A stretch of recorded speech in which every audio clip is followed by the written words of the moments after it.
코로나19는 전 세계 인류의 역사를 바꿔놓고 있습니다. 일하고 생활하고 이동하는 우리 모두의 삶을 바꾸고 삶의 공간인 국토와 도시는 이전과 같지 않을 것입니다. What will change? 코로나가 전 세계를 뒤덮은 후에 모두가 궁금해하는 질문입니다. 저희는 여기에 이렇게 답하겠습니다.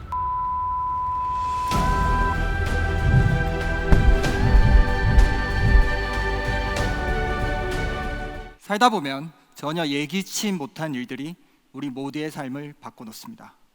어떤 일들은 소수의 집단에만 영향을 주지만 어떤 일들은 국가의 방향을 바꾸고 또 정말 예외적인 어떤 일들은 전 세계 인류의 역사를 바꾸고 있습니다.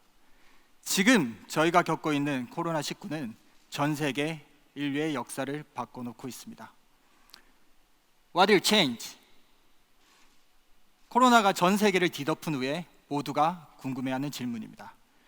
저희는 여기에 이렇게 답하겠습니다. What will change?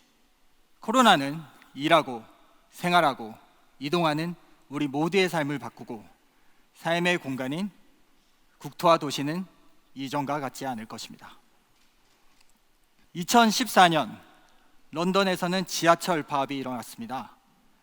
출퇴근이 쉽지 않아진 런던 시민들은 재택근무를 하거나 자가용, 버스와 같은 다른 교통수단으로 이동수단을 변경할 수밖에 없었습니다. 그렇다면 파업이 끝난 후에는 어떻게 됐을까요? 95%만 기존의 교통수단으로 돌아왔다고 합니다. 나머지 5%는 파업 기간 동안 사용했던 출퇴근 방식을 고수했다고 합니다. 아마도 이번 코로나로 인한 우리 삶의 변화는 이보다 더 크고 영구적일 것입니다. 지난 2달의 기간 동안 논의해 본 결과 변화에 대해 공통적으로 언급된 키워드가 몇 가지 있습니다. 바로 언택트, 초개인화, 회복력과 포용성입니다. 코로나로 인해 언택트와 초개인화라는 이미 진행 중이던 흐름이 가속화되고 재난을 극복하기 위한 사회 전반의 회복력과 포용성을 높이려는 노력이 증대될 것이라는 겁니다. 그럼 하나씩 볼까요? 언택트는 사회적 거리두기와 같은 대면 접촉을 기피하는 현상입니다. 이로 인해 온라인 경제와 재택근무가 활성화되고 이는 우리의 업무와 소비 방식의 변화를 가속화할 것입니다. 우리의 도시계획과 교통체계가 이러한 변화에 적합한지 생각해 볼 때입니다. 개인의 다양한 가치를 존중하는 초개인화의 흐름도 강해질 것입니다. 코로나로 인해 사적 공간인 집에서 지내는 시간이 많아지고 이로 인한 개인 맞춤형 서비스와 퍼스널 모빌리티에 대한 수요는 늘어날 것입니다. 재난이 닥쳤을 때 이를 극복하기 위한 회복력과 사회 취약계층에 대한 배려 등 포용성도 강조될 것입니다. 극단적 효율성보다는 사회 안전망에 대한 투자가 중요해지고 경제가 좋을 때뿐만 아니라 위기 상황을 항시 고려하는 산업 구조가 필요합니다. 이러한 변화의 흐름 속에서 미래 변화를 앞서가는 정책 방향의 전환을 통해 포스트 코로나 시대를 극복하는 국토교통 시스템을 구축해 보고자 합니다. 그럼 이제부터 도시, 주거, 교통, 산업 안전망 5가지 분야에 대한 전망과 정책 방향에 대해서 말씀드리겠습니다. 먼저 도시입니다. 도시 분야의 부제는 도시의 승리입니다. 역사적으로 살펴보면 역설적이게도 사회재난은 도시 진화의 동력이었습니다.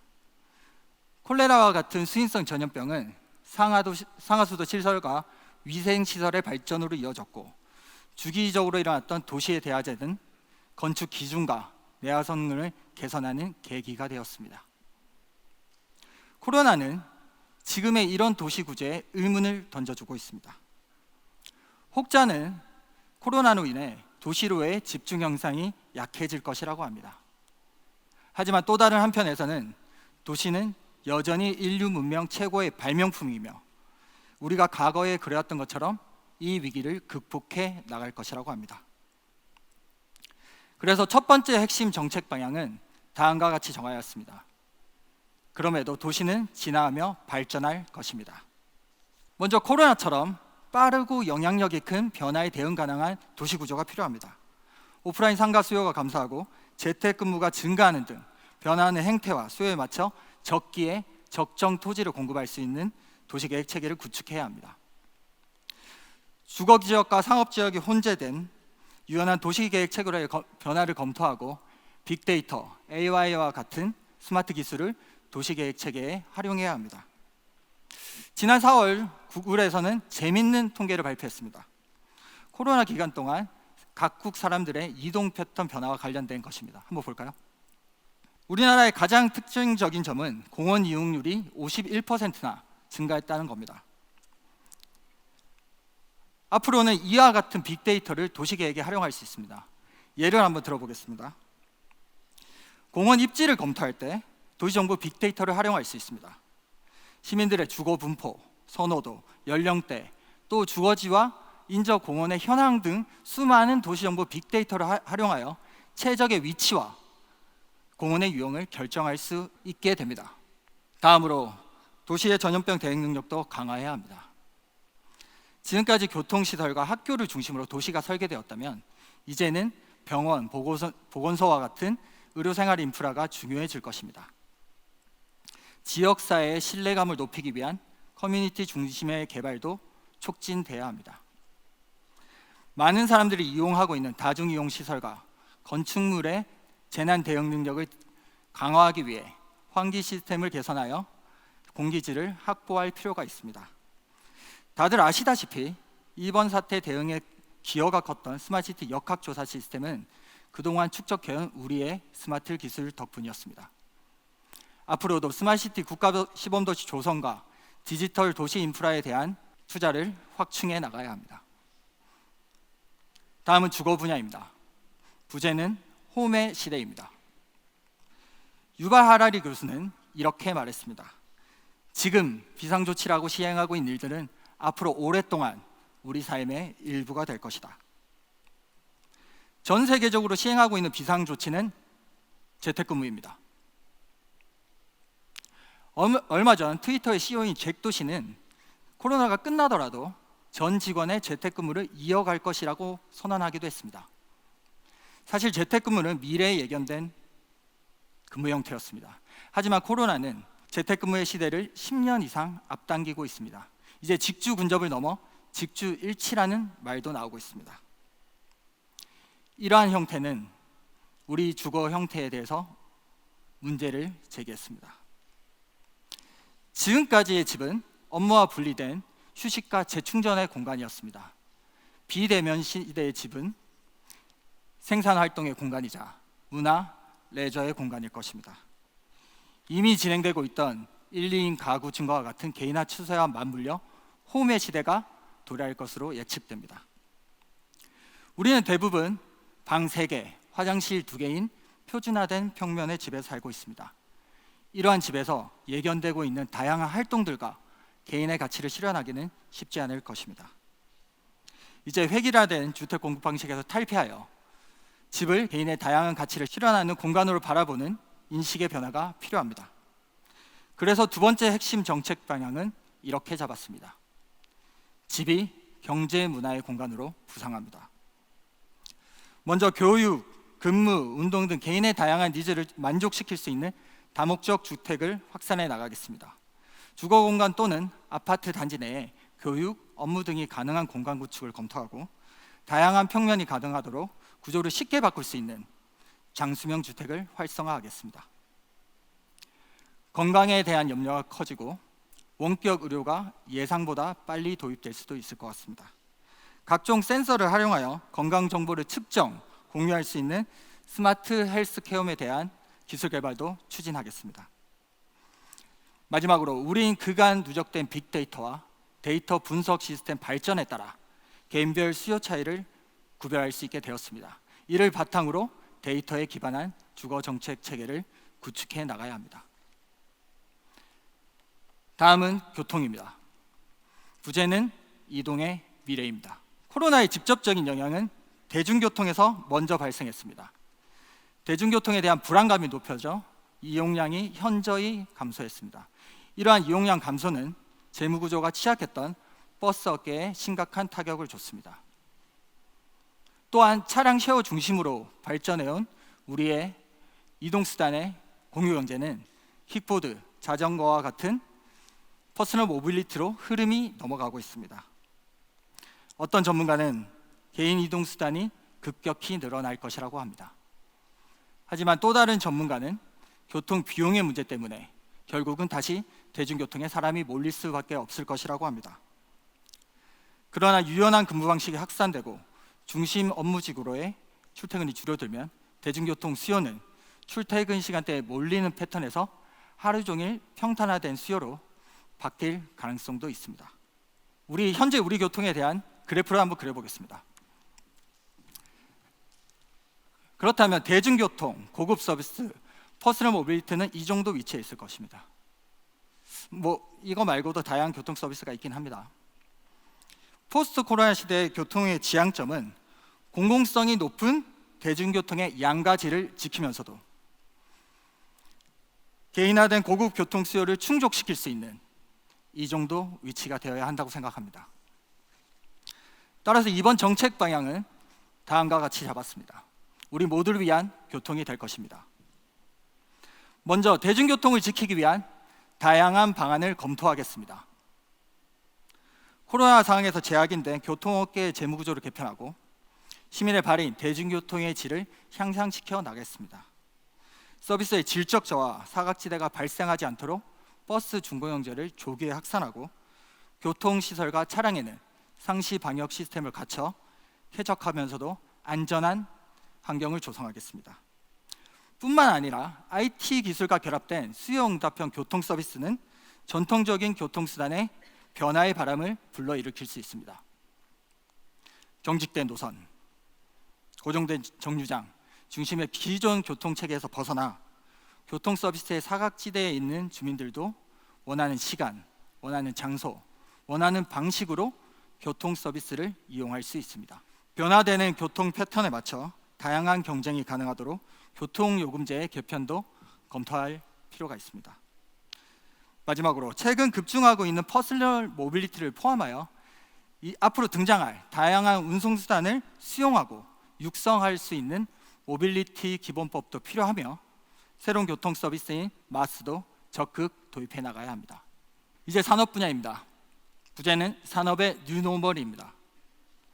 코로나가 한창이었던 지난 2월과 3월 택배량은 지난해에 비해 약 30%가량 증가했습니다.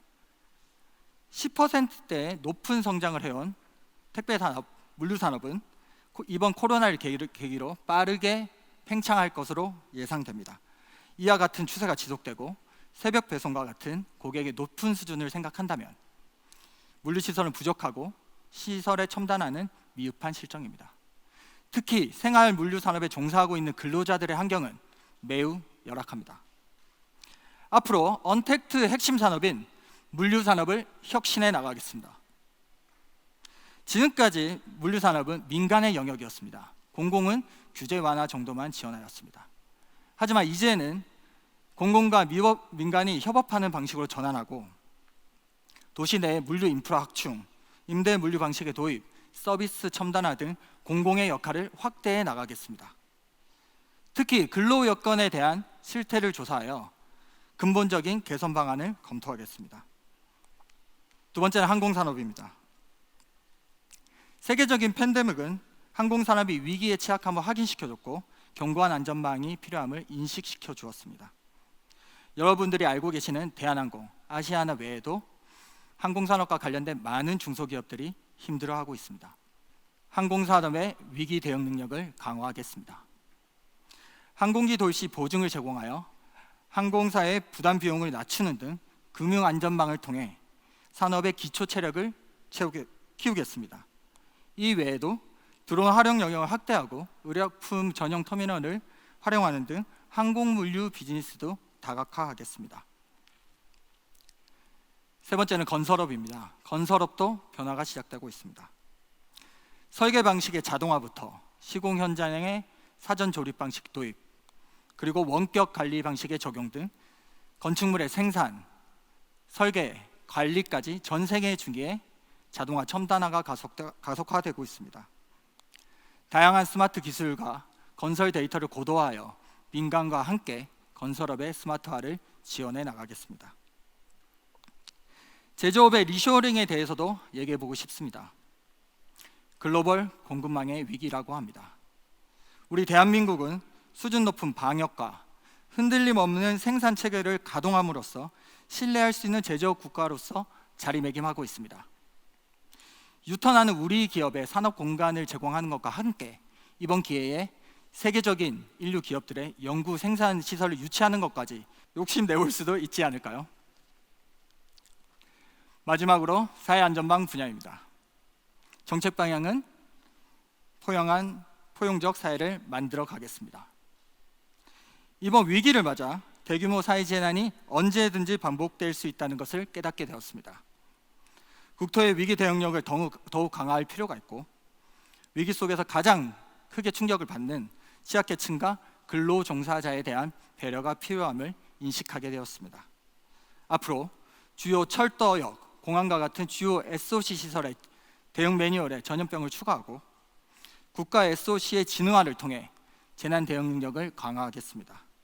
그리고 건설, 운수업 등에 종사하는 근로자의 환경을 개선하는 한편 쪽방이나 고시원에 거주하는 주거 취약계층을 보호할 수 있는 주거권 보장 정책도 추진해 나가겠습니다.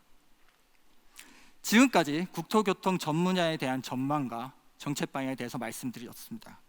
마지막으로 포스트 코로나 시대의 중요한 아젠다로서 그린 뉴딜에 대해서 의견을 공유하고 싶습니다. 인간이 멈추니 자연이 살아나고 있습니다. 사람이 사라진 도심에는 사슴이 나타났고 바다는 에메랄드 빛으로 예전의 아름다움을 되찾아가고 있습니다.